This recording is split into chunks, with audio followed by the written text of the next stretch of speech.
بسم اللہ الرحمن الرحیم۔ مکتوبات امام ربانی مجد الفسانی شیخ احمد فاروقی سرہندی رحمہ اللہ الباری، دفتر اول، حصہ سوم، مکتوب نمبر 150۔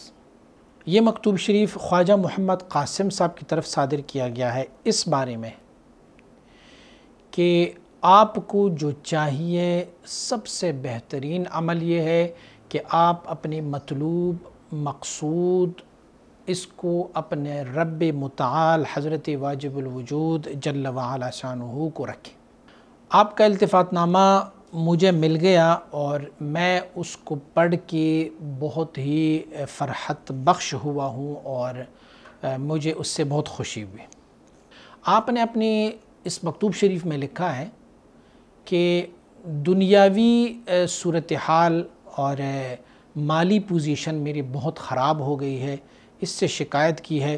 تو جو دنیاوی اوضاع ہے یا جو صورتاً احوال یعنی کھانے پینے، لباس، رہن سہن کے مسائل پیدا ہوئے ہیں، تو اس سے آپ تنگ دل نہ ہو، دل آپ کا تنگ نہ رہے، اس سے شکایت مت کر لیا کرو، کیونکہ یہ جو جہان ہے یہ فنا ہونے والا ہے، یہ سارے کا سارا جہان فنا ہونے والا ہے۔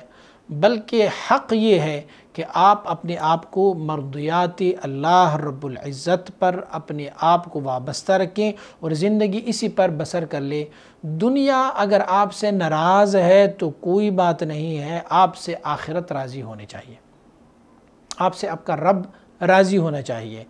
اچھا، اگر آپ سے آپ کا رب راضی ہو تو دنیاوی جتنی بھی مشکلات ہو وہ اس کی جنب میں، اس کے مقابلے میں کچھ بھی نہیں ہے۔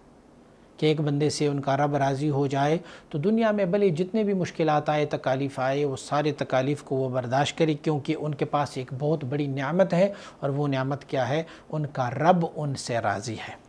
اپنی ساری زندگی کو اس پر آپ وابستہ رکھو کہ آپ مطلوب حقیقی اپنے رب جل وعلا شانہ کو رکھو، دنیا کو کبھی مطلوب نہ رکھیں، دنیا کو کبھی مرغوب نہ رکھیں۔ آپ کے مرغوب، آپ کے مطلوب، آپ کے مقصود، آپ کا مطلوب آپ کے لیے موجود، یہ سب کچھ کو واحد لا شریک ذات باری تعالی جل وعلا شانہ کو رکھیں، اور خاص کر آپ جیسے لوگوں کے لیے یہ تو بہت ہی ضروری ہے۔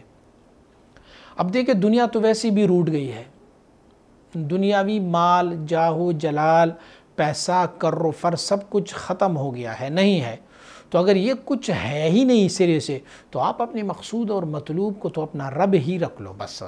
اس کے باوجود کہ میں نصیحت کر رہا ہوں کہ دنیا کی اس بے اعتنائی پر اور دنیا آپ سے روٹ گئی ہے، اس پر آپ صبر کر لیا کرو، اور اس کو آپ کو کوئی نقصان نہیں پہنچ پا رہا اس وجہ سے۔ لیکن اس کے باوجود بھی میں آپ کو کہتا ہوں کہ اگر میری طرف کوئی بھی خدمت ہو آپ کو، تو آپ صرف اشارت فرمائیں اور مجھے کہہ دیں، تو میں انشاءاللہ العزیز یہ فقیر اس آپ کی حاجات کو پورا کرنے کی پوری کا پورا کوشش کرتے جائیں گے۔ معنی یہ ہے کہ اگر آپ کو مالی پریشانی ہے یا آپ کو کوئی بھی اور تکالیف ہیں، مصیبتیں ہیں، تو آپ مجھے اشارہ کر لیں، میں انشاءاللہ العزیز ان کو حل کرنے کی کوشش کرتا رہوں گا۔